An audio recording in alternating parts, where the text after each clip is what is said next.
Hello po, pagkatapos natin matapos yung lion, ang atin naman isusunod ay itong teacup. Isa sa mga costume na susuotin ng ating mga bata. Ito po ay lalagyan ko ng muka, lalagyan ko ng mata, ilong at bibig.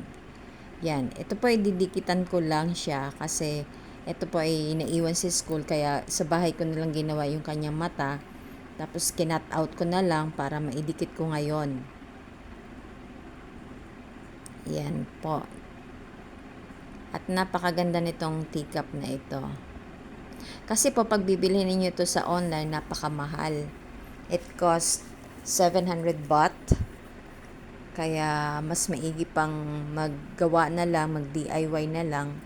Para kahit papano, maganda naman yung susuotin ng mga bata. At eto na po ang ating teacup. Yan, tinesting ko na.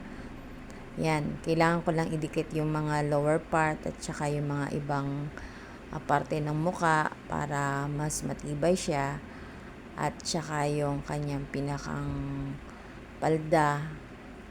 Yan, eto na po. At eto na po ang ating teacup. Yan, maraming salamat!